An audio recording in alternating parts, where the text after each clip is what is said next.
प्रतीत होता है कि आपके आराध्य बड़े शक्तिशाली हैं। कुछ कहते हैं कि वो देवों के देव हैं और कुछ उन्हें हमारी ही भांति मात्र एक मनुष्य मानते हैं। वो है कृष्ण,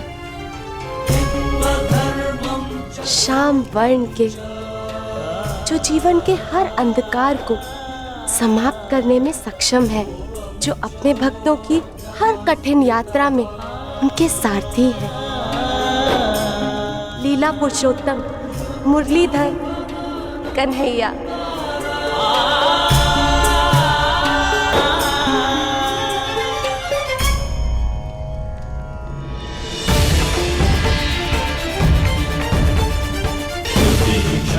स्मरण है ना वो वचन कि तुम एक बार मेरी सहायता के लिए अवश्य आओगे। हम वासुदेव कृष्ण पर आक्रमण करेंगे कर।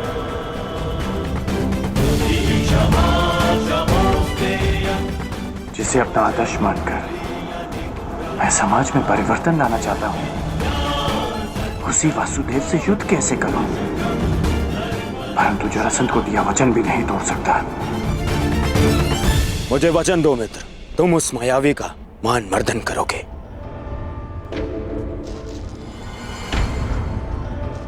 जरासंध यद्यपि मेरे मित्र नहीं, परंतु बहुत बड़ी भेंट दी है उन्होंने मुझे। कर्ण, वर्षों से कृष्ण जरासंध के साथ में खेल खेलते आ रहे हैं। इच्छा तो मेरी भी है कि मैं कृष्ण को पराजित होते हुए देखूं।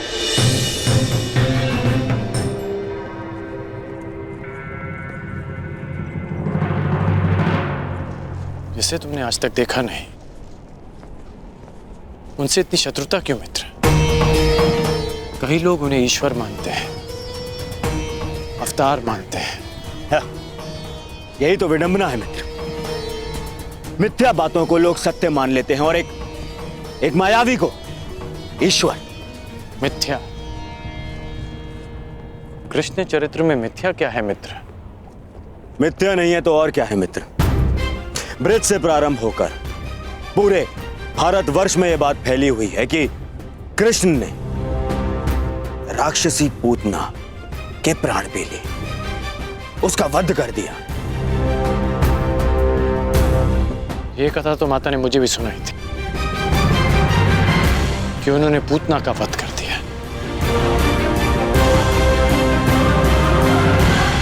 तुम ही बताओ मित्र, एक दूध मुहा बालक कैसे एक मायावनी राक्षसी का वध कर सकता है?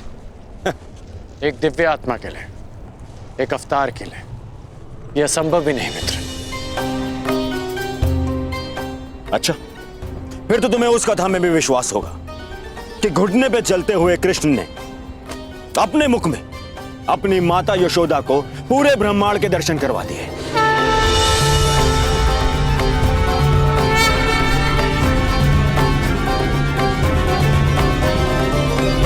ये सब कुचक्र है मित्र, षड्यंत्र है ये। जानबूझ के ऐसे कथाओं का प्रचार किया जा रहा है ताकि उन्हें अवतार समझ लिया जाए, भगवान समझ लिया जाए उन्हें। कर्ण, तुम मुस्कुरा रहे हो मित्र, तुम ही बताओ, क्या इन घटनाओं का कोई भी साक्ष्य है जो इन्हें सिद्ध कर सके? मित्र, क्या सत्य है और क्या असत्य है, इस विवाद में मैं नहीं पड़ना चाहता।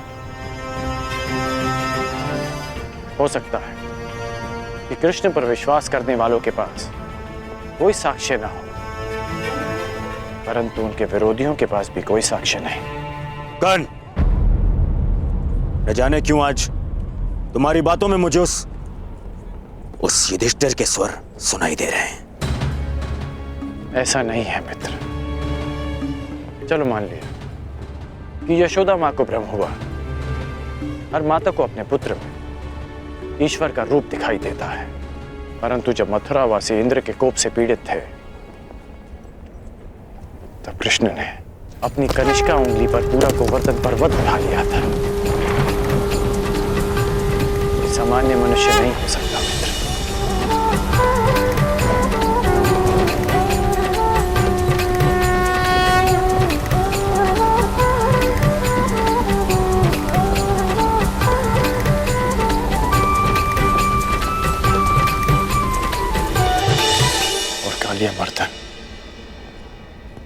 क्या ये भी भ्रामक प्रचार लग रहा है?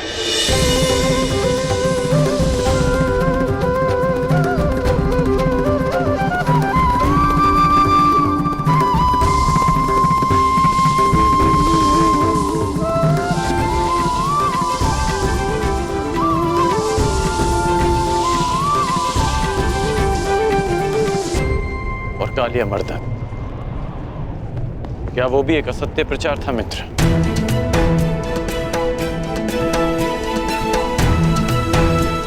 उस महाविषधारी महाशक्तिशाली सर्प का अंत करने वाला एक सामान्य मनुष्य नहीं हो सकता मित्र। इंद्र को परास्त कर देने से कोई ईश्वर नहीं बन जाता मित्र। तुमने भी तो इंद्र को परास्त किया, परंतु तुम्हारा कोई भक्त नहीं, तुम्हें कोई ईश्वर नहीं मानता। उल्टा बचपन से लेकर रंगभूमि तक तुम्हें तो संघर्ष करना पड़ा है। और विष से बच पाना कोई चमत्कार नहीं है मित्र। मैं भी बचपन से धीमे विष पे पला, तो क्या मैं स्वयं को अवतार घोषित कर दूं? तो तुम्हें लगता है कि कृष्ण ने ऐसा कुछ नहीं किया जो उन्हें एक सामान्य मनुष्य से ऊपर कर देता है? क्या कंस का वध कर पाना एक सामान्य मनुष्य के लिए संभव है? तुम ही बताओ मित्र। हाँ, ये मैं मानता हूं। एक ग्वाले के लिए कंस वध करना बड़ी उपलब्धि, परंतु इसे हम एक ग्वाले की शक्ति कह सकते हैं, कोई ईश्वरी चमत्कार नहीं। तुम तो कृष्ण की हर उपलब्धि पर प्रश्न उठा रहे हो मित्र। हाँ, क्योंकि वो एक छलिया है, छल करने वाला, माया करने वाला, और कुछ नहीं। छलिया कहो या मायावी, परंतु उन्होंने जो किया अपने लोगों के शुभ के लिए, अपने लोगों के उत्थान के लिए किया। मेरी तो बचपन की इच्छा थी कि मेरी उनसे भेंट हो।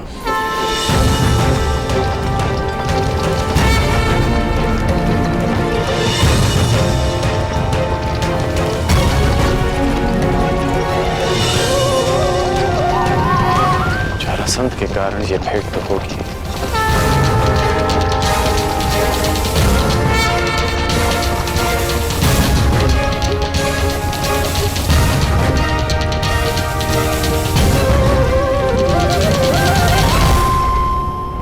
युद्ध क्षेत्र में इसकी मैंने कभी कल्पना नहीं की थी। मित्र, मत भूलो कि तुम्हें अपने वचन के लिए उस कृष्ण से युद्ध करना है, और अपने शत्रु से इतना प्रभावित होना विजय का लक्षण नहीं है। वो मायावी है, तुम्हारे भ्रम को तुम्हारे विरुद्ध अस्त्र बनाकर तुम्हें पराजित कर सकता है।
मायावी है।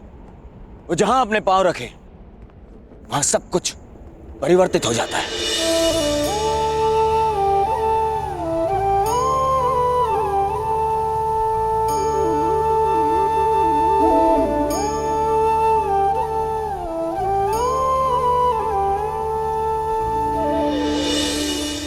वो कब, कहां, किसके पास, किस रूप में पहुंच जाए, यह अनुमान लगाना कठिन है मित्र।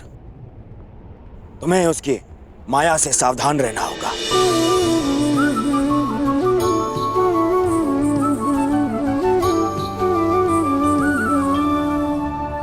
जिनकी प्रशंसा करते आया, कल उन्हीं से युद्ध करना होगा।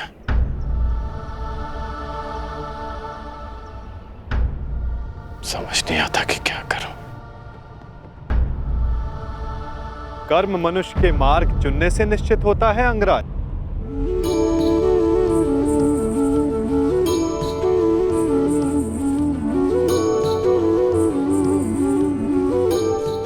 प्रश्न ये करना चाहिए कि मार्ग कौन सा चुना जाए।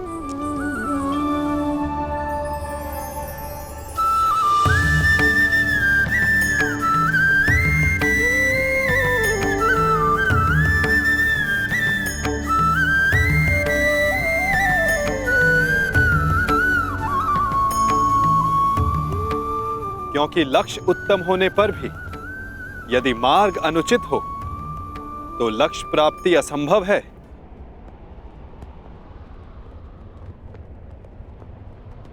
चुनने की कला धनुर्विद्या से अधिक कठिन है अंगराज।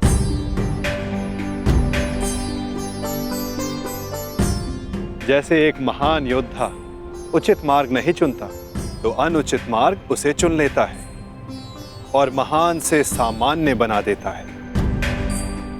इसीलिए युद्ध, मित्र और शत्रु चुनने में सावधान रहना चाहिए। दो मित्रों के वार्तालाप में विघ्न डालने वाले तुम हो कौन? मैं कौन हूं वो महत्वपूर्ण नहीं, मैं क्या करने आया हूं वो महत्वपूर्ण है। हमारे कर्म ही हमारा परिचय बनते हैं। परिचय दो अपना।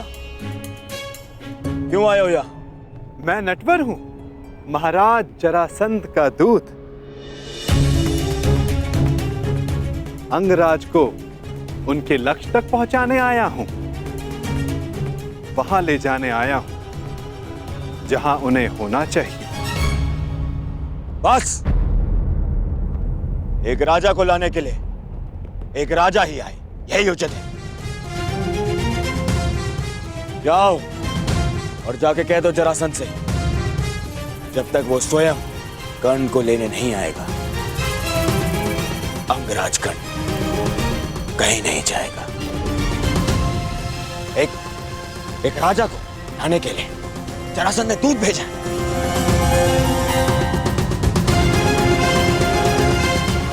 ये नियम के विरुद्ध है।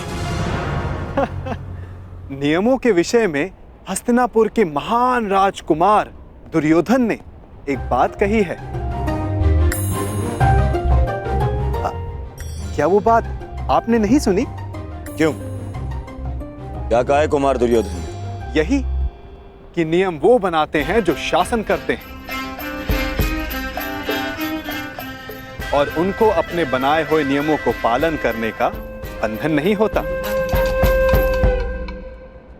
जिस तरह एक नदी अपना मार्ग चुनने से पूर्व किसी से पूछती नहीं, उसी तरह एक शासक अपने बनाए हुए नियमों को बदल सकता है। अब आप ही बताइए महोदय, क्या राजकुमार दुर्योधन ने कुछ अनुचित कहा?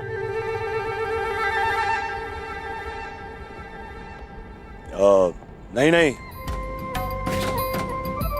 कदापि नहीं।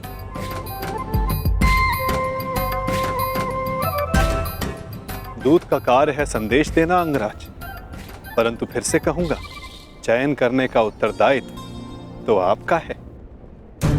आप मेरे साथ आना चुनते हैं या नहीं, ये तो आप पर निर्भर करता है। कर्ण ने यदि कुछ चुना है तो केवल अपने वचन का पालन करना है। मैं तुम्हारे साथ आऊंगा दूत। अहो भाग्य, मैं भी यही चाहता था कि आप मेरे साथ आएं।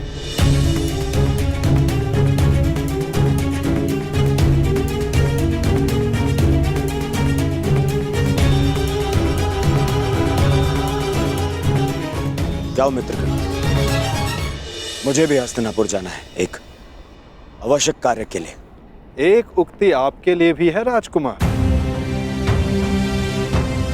ईर्ष्या की अग्नि सबसे पहले ईर्ष्यालु को जलाती है।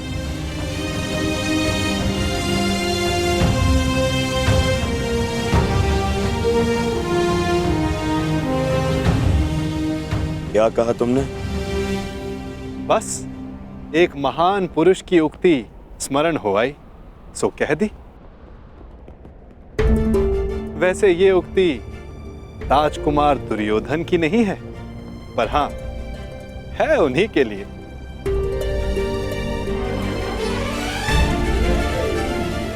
आपका दूत आपकी प्रतीक्षा कर रहा है अंगराज।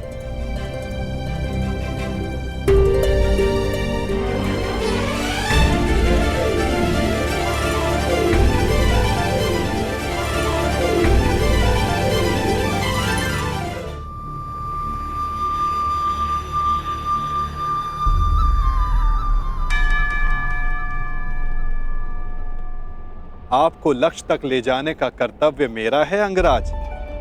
इसलिए रथ के अश्वों को किस दिशा में लेकर जाना है वो मेरे हाथों में। मैं अपना रथ स्वयं चलाना जानता हूं। जानता हूं, परंतु आज आपका सारथी बनने का अधिकार मेरा है। हां, अगली बार मैं ऐसा कर पाऊंगा या नहीं, ये निर्णय तो आपका कर्म और आपका चुनाव करेगा अंगराज।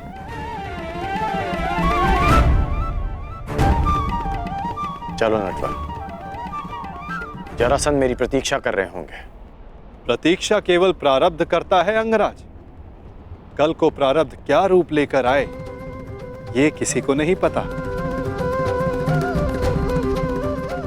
कभी कभी हम किसी और लक्ष्य की कामना करते हैं और हमें कोई और लक्ष्य चुन लेता है।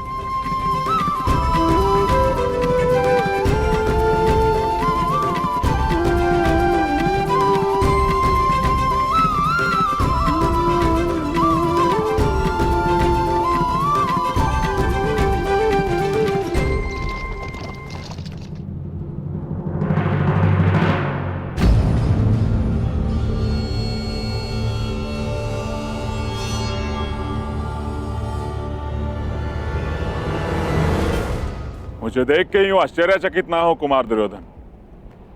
मैं यहां अंगराज को लेने आया।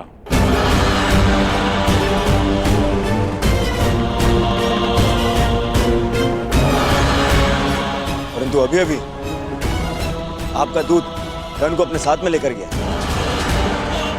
दूत? परंतु मैंने तो कोई दूत नहीं भेजा। एक राजा को स्वयं राजा लेने आएगा, यही नियम है। नहीं भेजा? फिर वो कौन था जो कर्ण को ले गया?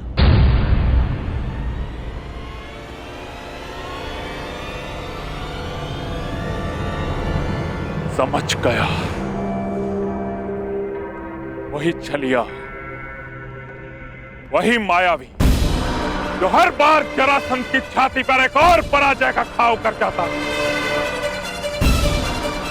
कृष्ण, वासुदेव कृष्ण।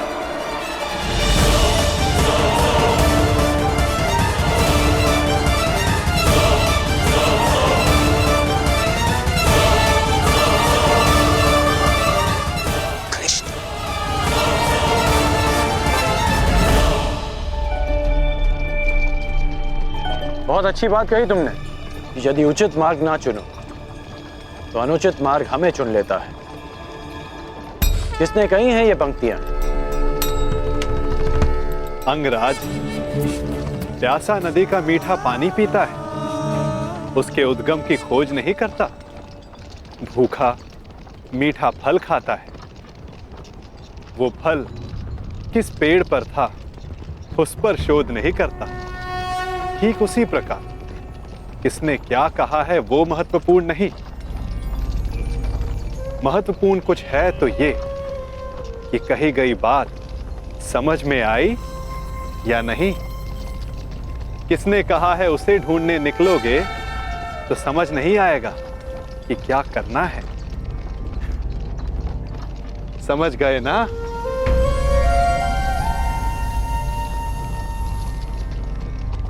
इतना अवश्य समझ गया कि तुम कोई भी बात सीधी तरीके से नहीं करते। दूत हूं, मार्गदर्शक हूं, और जीवन का मार्ग कभी सीधा नहीं चलता।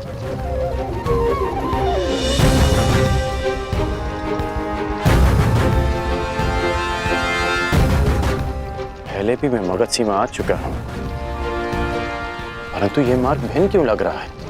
निसंदेह आपकी यात्रा इस युग की सबसे रोचक यात्रा होगी अंगराज। इसीलिए इस यात्रा में आपका सहयात्री बनना चुना है मैंने।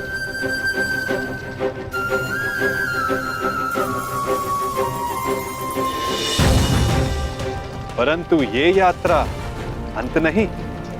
इस यात्रा के पश्चात जीवन का नया मार्ग मिलेगा।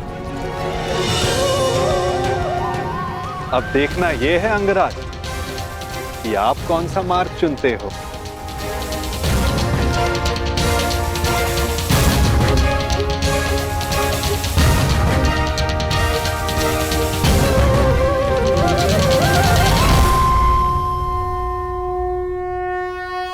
सीमांत का मार्ग निश्चित नहीं होता अंगराज। निश्चित तो उचित अनुचित होता है, अर्थात उचित दिशा निश्चित करना ही सत्य है।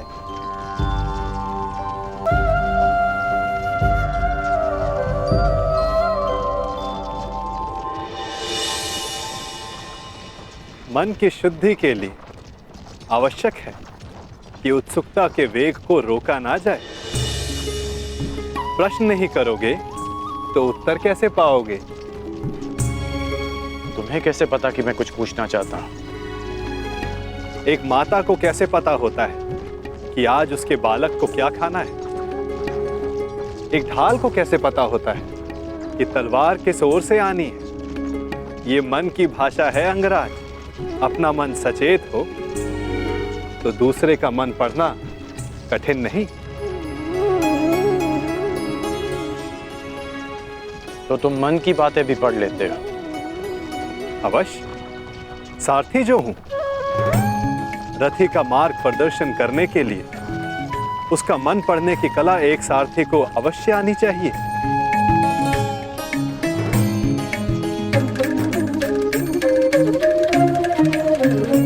वैसे युद्ध करने में बहुत कुशल होना अंगराज। ये क्यों पूछा तुमने? ऐसे ही जो वासुदेव से युद्ध करने को उपस्थित हो उसका युद्ध कौशल तो विलक्षण होना चाहिए।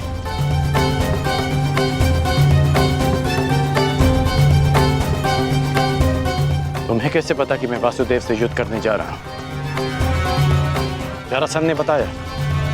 नहीं। तो फिर किसने? आपको स्मरण नहीं अंगराज? मैंने अभी कहा था, अगर सारथी का मन सचेत हो तो योद्धा का मन पढ़ना कठिन नहीं।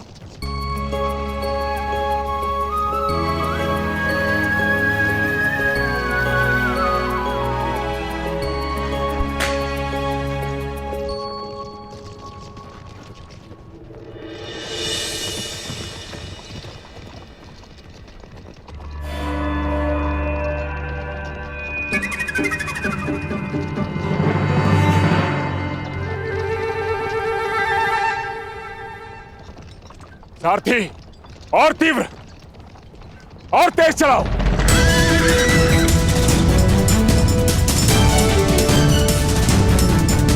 हो रहा, और तीव्र।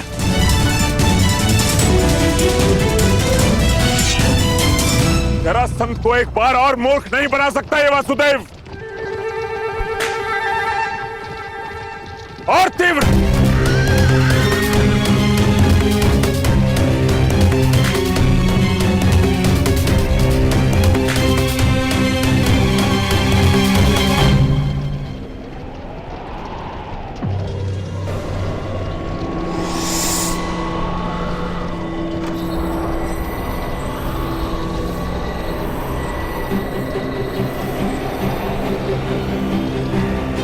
कहां गया ये छलिया?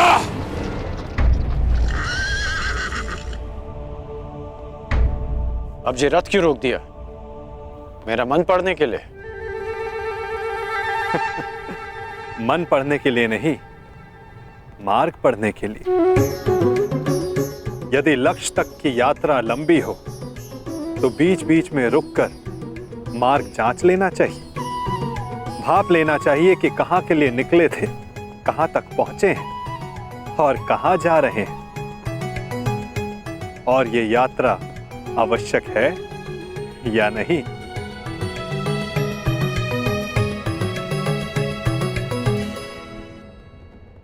सारथी, रोको रथ, रथ रोको।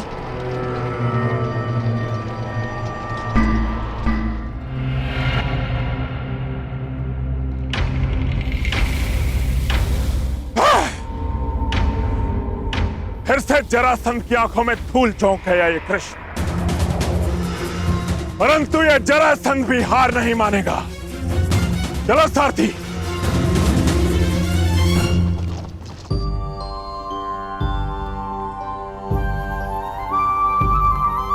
यदि मार्ग की जांच कर ली हो तो प्रस्थान करें। रथी को समय पर लक्ष्य तक पहुंचाना भी सारथी का ही कर्तव्य है। सत्य कहा आपने, परंतु एक बार पुनः विचार कर लीजिए अंगराज। अर्थात मैं इंद्र का सारथी नहीं कि मैं जल और वायु पर भी रथ चला सकूं। सामने देखिए अंगराज।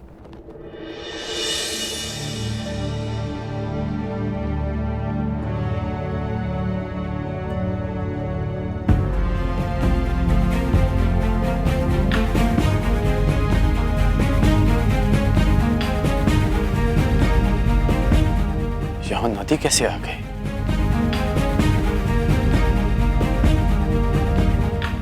और मैंने इसे पहले क्यों नहीं देखा? नदी हमारे मार्ग में नहीं आई है अंगराज, हम नदी के मार्ग में आए हैं। अब सोचना यह है कि इस बाधा को कैसे पार करेंगे आप।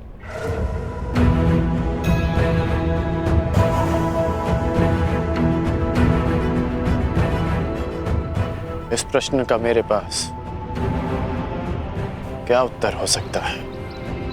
क्योंकि महारथी आप हैं, महान धनुधर हैं, दिव्य अस्त्रधारी हैं। सुना है आपके पास अग्निबाण भी है। क्यों ना एक अग्निबाण का संधान कर इस नदी को सुखा दें, ताकि हमें आगे बढ़ने का मार्ग मिल सके।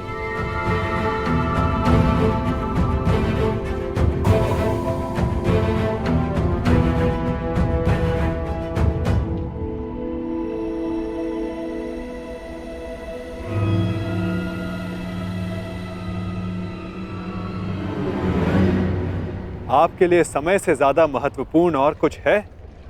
दुर्गम मार्गों में रथी का कर्तव्य बनता है कि वो अपने सारथी की सहायता करे। यदि रथी सहायता नहीं करेगा तो सारथी लक्ष्य तक उसे कैसे पहुंचाएगा समय पर?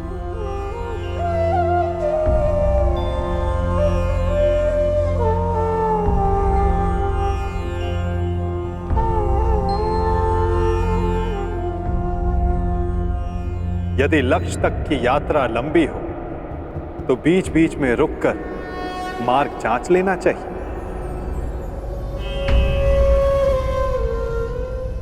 भाप लेना चाहिए कि कहां के लिए निकले थे, कहां तक पहुंचे हैं और कहां जा रहे हैं, और ये यात्रा आवश्यक है या नहीं। नहीं, कोई विवाह उत्सव नहीं मनाया जाएगा दुशासन।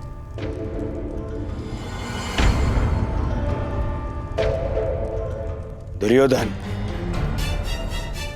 तब उत्सव मनाएगा जब उन पांडवों का अंत हो जाएगा। उत्तम दुर्योधन, उत्तम।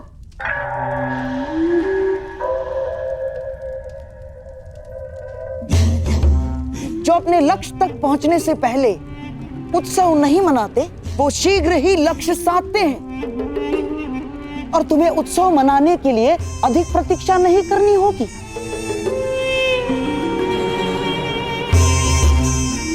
पुरोचन अधिकतम अगली पूर्णिमा तक लाक्षागृह का निर्माण कर ही देगा।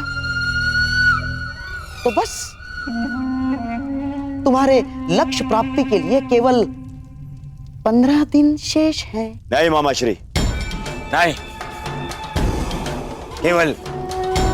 केवल लाक्ष ग्रह के निर्माण हो जाने से कुछ नहीं होता। प्रश्न तो ये है कि क्या हमारे कहने पर ही वो पांडव वहां जाने के लिए प्रस्तुत होंगे? अवश्य होगा मेरे होने वाले सम्राट, अवश्य होगा। विशेषकर तब जब वर्णावत में हस्तिनापुर के युवराज का सम्मान और सत्कार करने के लिए वहां उन्हें बुलाया जाएगा। ये केवल संभावना है मामाश्री, संभावना। यदि उन्होंने वहां जाने से मना कर दिया तो गाय को अपने वश में कर लो तो बछड़े अपने आप विवश हो जाते हैं। ठीक उसी प्रकार पांडवों की माता श्री कुंती का सत्कार किया जाए तो उसके 5 पुत्रों को आना ही होगा।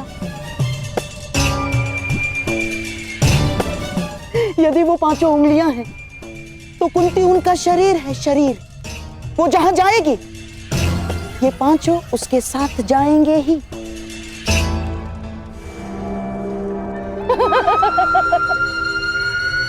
परंतु मामाश्री, वो लाक्षागृह है, तो क्या इसका अर्थ पांडवों के साथ साथ माता कुंती को भी? अति उत्तम दुशासन, अति उत्तम। तुम्हारे मन में अचानक से दया जाग गई। मैं तो बड़ा प्रसन्न हुआ अपने भांजे की मानवता से।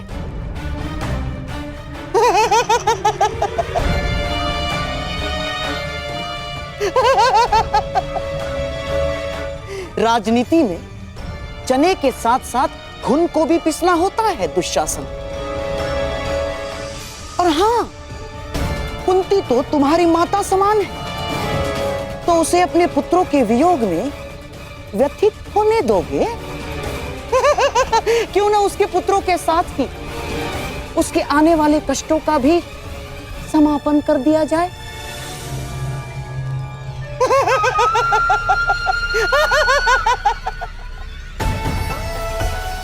तुम्हारे भ्राता को सिंहासन तक पहुंचने के लिए कई शवों पर पांव रखने होंगे दुशासन, रखने ही होंगे।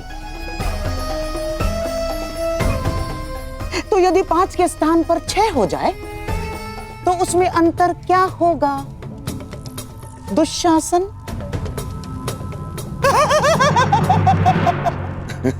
उचित उचित उचित कहा मामाश्री आपने।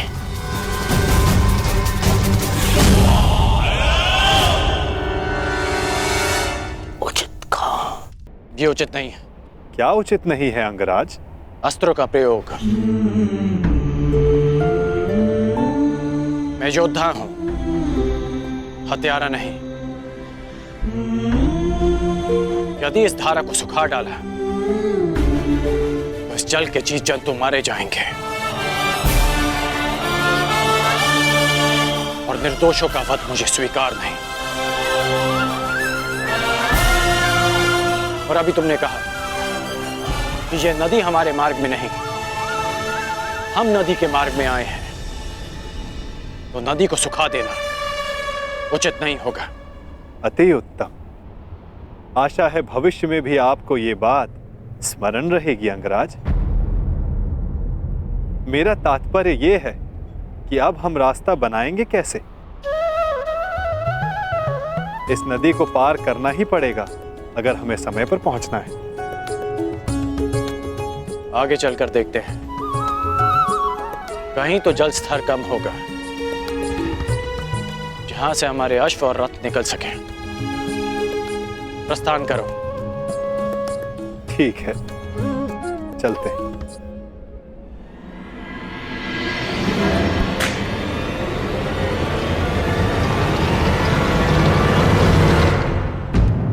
अंगराज, लगता है हम दलदल में फंस गए।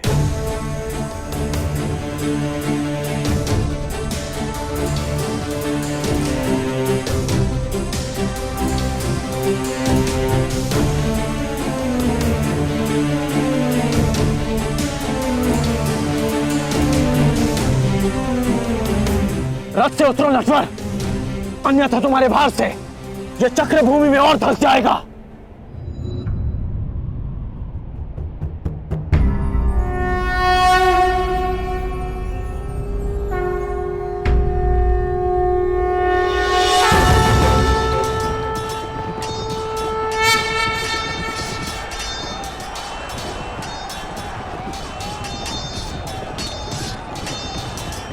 धनुष उठाओ पार्थ, संधान करो।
अब हमें शीघ्रता करनी चाहिए। वर्तमान के कर्म भविष्य में फलदायी होते हैं अंगराज। कोई ऐसा कार्य मत करना कि भविष्य पीड़ादायी हो। तुम कभी कोई सीधी बात क्यों नहीं करते? सीधा ही कह रहा हूं अंगराज। आपका भविष्य युद्ध है और युद्ध पर समय पर पहुंचने के लिए नदी सुखाने के अतिरिक्त आपके पास कोई और मार्ग है?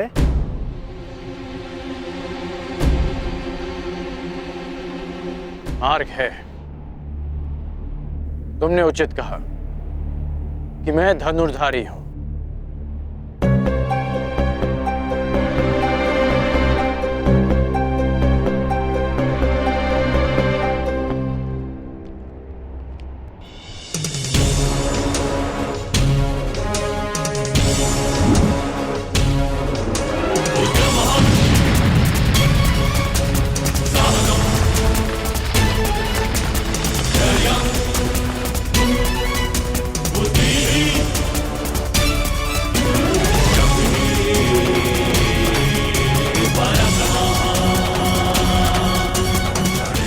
आगे बढ़ें।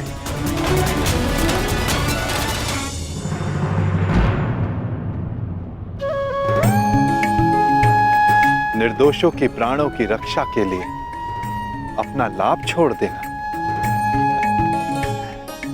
अच्छा लक्षण है कौंताय।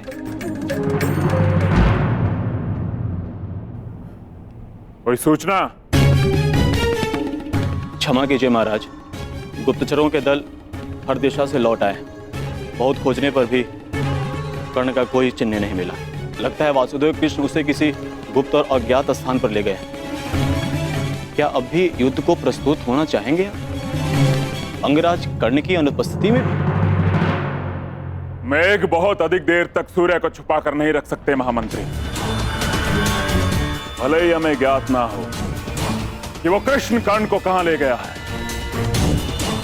परंतु हमें यह विश्वास अवश्य है कि कर्ण युद्ध के नियत समय पर युद्ध क्षेत्र में अवश्य पहुंच जाएगा, क्योंकि युद्ध की चुनौती और वचन की पूर्ति, इन दोनों को कर्ण कभी नहीं टाल सकता।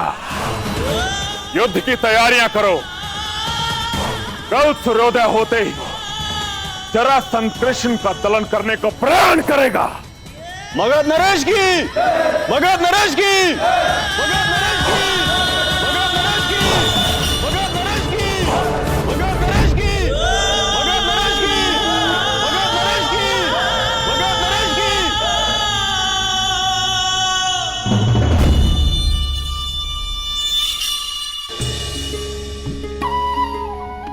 रुक क्यों गए?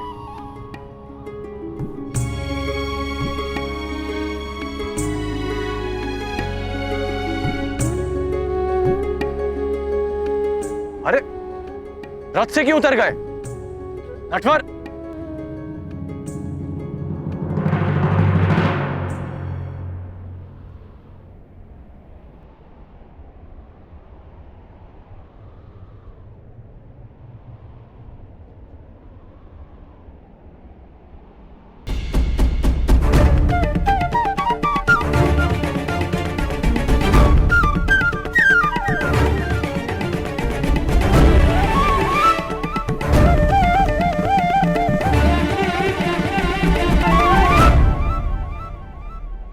अब क्या हुआ?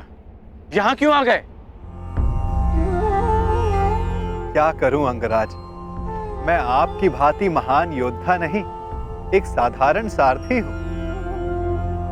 रथ को धकेलने से थकान हो गई है, इसीलिए विश्राम चाहिए।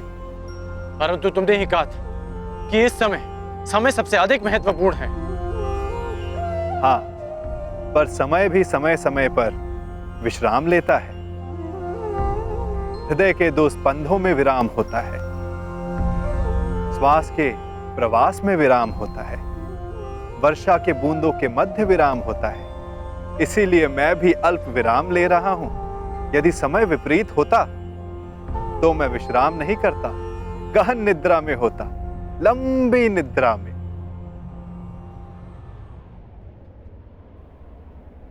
नटवर,